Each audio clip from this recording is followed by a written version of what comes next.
Alô, alô, escamanautas, eu sou o Wilson Júnior e hoje vamos conversar sobre a série Sandman, que estreou recentemente na Netflix. Essa série muito aguardada, né, obra original do Neil Gaiman, e muitas questões de se era possível adaptar essa obra estavam sendo postas antes, obviamente, da estreia dela, e eu vou adressar algumas temáticas aqui e discutir um pouco sobre ela. Mas, antes do vídeo começar, eu queria que vocês se inscrevessem no canal, dessem o joinha, e se você gosta de ficção histórica, comprasse meu livro, 1999. Não sei se ele vai ficar invertido. Será que vai ficar invertido?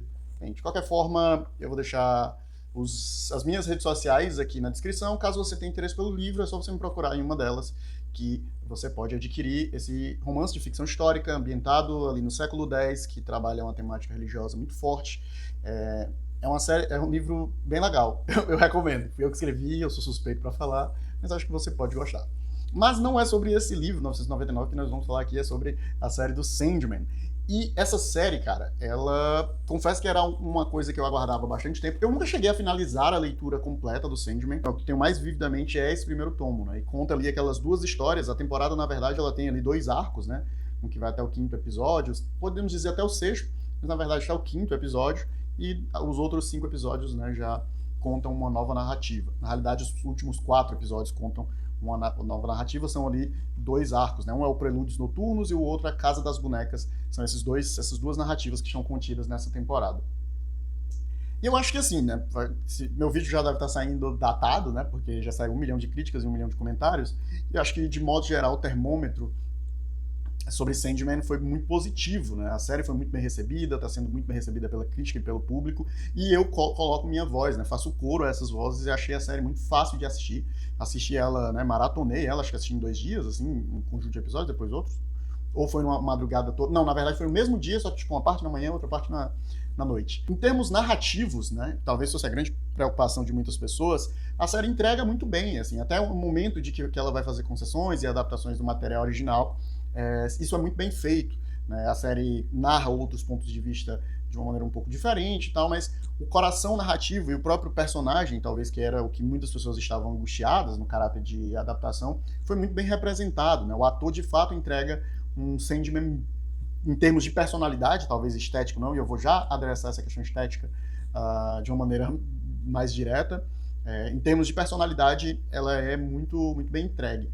O Sandman, narrativamente falando, ele é bem simples. Tá? Ela não é uma história que é extremamente profunda ou extremamente filosófica, apesar disso ter. Eu não estou dizendo que a série seja vazia, né? A série é uma série, especialmente se você pensar o contexto no qual ela está inserido, que é uma narrativa de quadrinhos, né? E o Sandman vai ser um personagem de quadrinhos que vai ser repaginado pelo Neil Gaiman, né? Esse Sandman, né, com essa vibe bem gótico, bem dark, é uma roupagem que o próprio Neil Gaiman vai emprestar à obra. Por sinal, o Neil Gaiman está né, como showrunner, se não me engano, o produtor da série, e isso claramente fica evidente na série, né? Ele consegue, de fato, manter essa qualidade que ele, né, tinha nas obras originais, quadrinhos dele, para cá.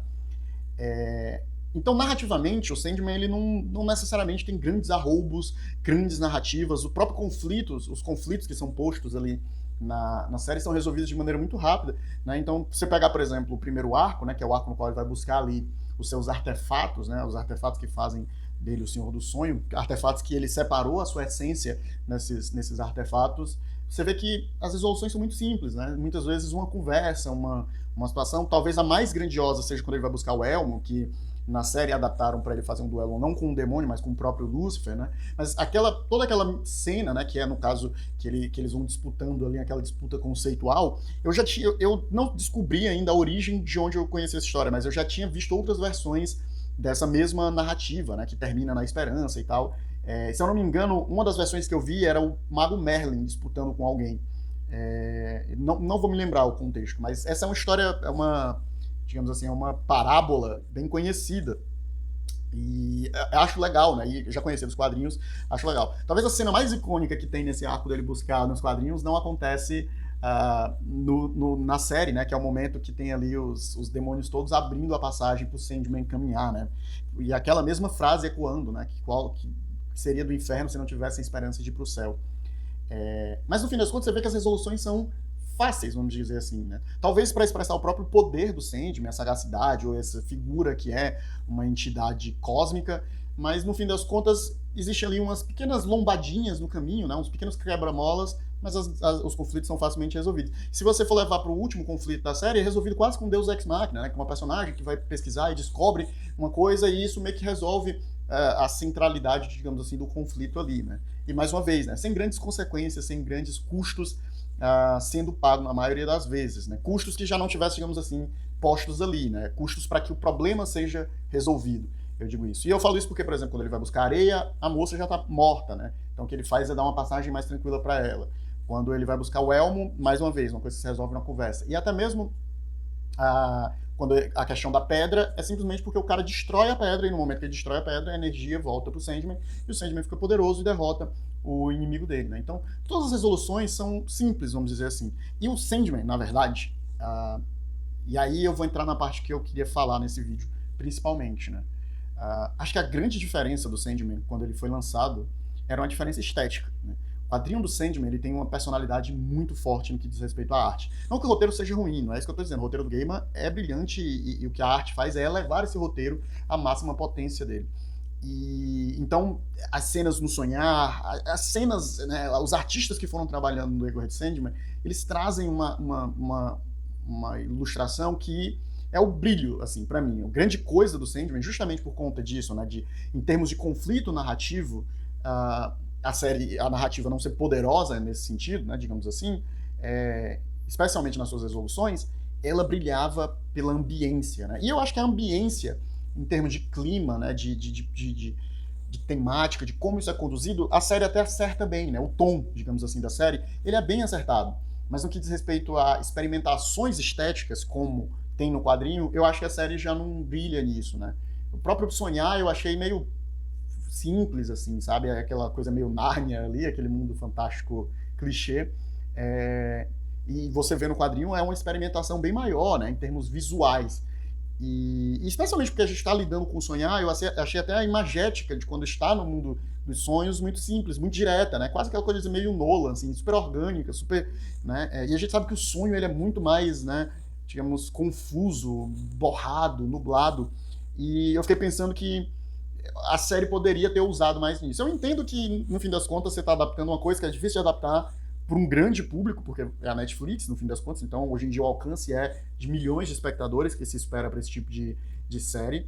E, obviamente, né, quanto mais coisas desse tipo fossem trazidas, mais estranheza seria levantada na série, as pessoas talvez não pudessem curtir, mas eu fiquei pensando que trazer talvez animação, sabe, tipo, umas partes em animação, talvez uma animação bem estranha, assim, com a pegada meio de rotoscopia, ou por exemplo, uma coisa que fizeram, por exemplo, no Homem-Aranha, no Aranha-Verso, né, que tem misturas de diferentes estilos de arte de animação ali combinando e vai criando ali um choque na tela. Eu senti falta de uma ousadia estética maior, sabe? Justamente porque é uma característica primordial da obra original, sabe? Então, se houve uma ousadia estética na construção imagética dos quadrinhos, acredito que a transposição audiovisual deveria ter uma ousadia estética também. E assim fazer aqueles elementos que são conceituais, muitas vezes abstratos, apresentados na narrativa,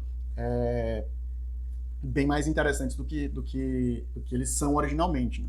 Para mim, os grandes destaques dessa temporada são 2 episódios que eu já gostava bastante no quadrinho, que é o episódio com a Morte, né? No caso, quando a Morte vai explicar a relação dela com o papel dela pro Sandman, né? Porque ele tá ali meio desconectado de tudo depois da jornada que ele vivenciou e depois, né, de tudo que aconteceu com ele nesses últimos anos. Pô, é fantástico. A própria reflexão sobre morte talvez seja um momento, assim, que a série que o texto da narrativa ouse um pouco mais, assim, de reflexões, de provocações no que diz respeito à vida e morte. É brilhante, assim, é realmente muito bom. E eu gosto muito do episódio que ele vai encontrar o cara que, né, ele e a morte fazem um acordo e o cara fica imortal, né? E aí, de 100 em 100 anos, eles vão se rever. E é muito legal para observar esse caráter das mudanças da mudança da cultura, da transformação. E eu acho que isso é muito legal, assim, ver cada, né, mudança nos séculos. Isso foi um acerto muito grande, né? E isso no quadrinho também tem uma experimentação estética muito massa, que aqui talvez fique um pouco mais perdido mais uma vez, mas ainda assim em termos de temática e do próprio personagem, né, e desse caráter que você dá para um ser humano a capacidade de viver para sempre ou viver por um tempo indeterminado, né, o quanto nós somos, digamos assim, ávidos por devorar a vida. Eu acho isso curioso porque assim ele permanece jovem, né? porque uma das coisas que eu observei muito, e já vi muito no discurso de pessoas mais idosas, é quando ela chega ali naquela idade dos 80 e dos 90 anos, começa a se ansiar pela morte mais do que de repudiá-la como a gente faz no decorrer da vida, né? Talvez pelo personagem conservar a sua juventude, ele tenha uma relação diferente com isso. Acho que uma das coisas que se fala, né, que é um dos temas, por exemplo, quando se fala de vampirismo e tal, é de como o humano ele não está pronto para ser perpétuo, né, para existir para sempre. A gente meio que é feito para existir nesse intervalo curto de tempo. E, na real, o próprio aproveitar da vida está muito ligado a isso, né? A gente sabe que não tem amanhã, por mais que para muitos exista ali uma crença num pós-vida, a relação particular com a vida, ela aceita-se essa efemeridade, né? Obviamente tem pessoas e pessoas, tá? Não tô generalizando aqui, na verdade. Mas de modo geral a gente tem essa relação meio apegada com a vida. E eu gosto disso, como isso é trabalhado na série, sabe? E o episódio é muito bom, assim. E, cara, os dois arcos são arcos super legais, assim, na maioria das vezes os arcos favoritos das pessoas, o que não significa que não tenham boas histórias mais pra frente. Eu acredito que essa temporada, ela, talvez por ser mais conservadora nesse sentido estético, permita que a série ouse ou tente mais coisas no futuro, se uma segunda temporada foi confirmada, que até o momento que eu estou gravando esse vídeo não foi. Mas eu particularmente gostei, sabe? Achei muito fácil. Em termos de adaptação literária, né, ou adaptações, é provavelmente uma das coisas que foi melhor adaptada dos últimos anos, assim, né?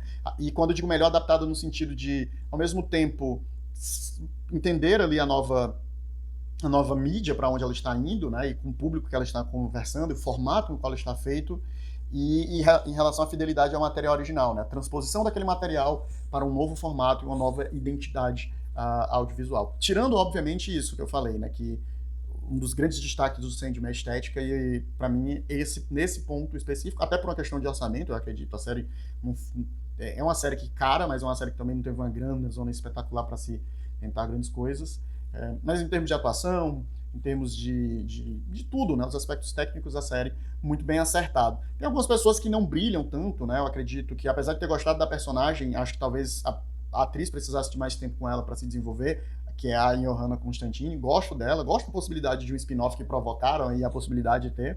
Acho que mais tempo com a personagem daria ela a possibilidade de talvez aprofundar os conceitos. O Sandman, para mim, ele está muito bem no corpo dele. Eu gosto muito uma das coisas que a série fez que eu achei fantástico, que é a questão de mudar a etnia de vários personagens, né? Que para deixar a série mais diversa, e isso obviamente é sempre interessante. E aqui a gente tem todo aquele segundo arco ali, né, o núcleo da Vórtice é todo negro agora, e pô, diversidade sempre massa. E apesar de que isso era uma característica que já tinha nos quadrinhos do Sandman, aqui é só expandido um pouco mais, né?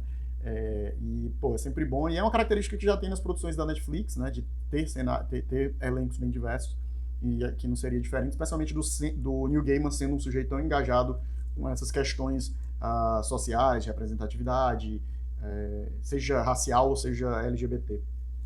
Cara, fantástico, assim, recomendo assistir, recomendo ler também, assim, eu acho que uma coisa não anula a outra, são experimentações estéticas diferentes, são artes diferentes, e eu acho que as duas conseguem coexistir muito bem. É isso, a gente se vê na próxima, compre o 999, me procurem nas redes sociais, e tchau!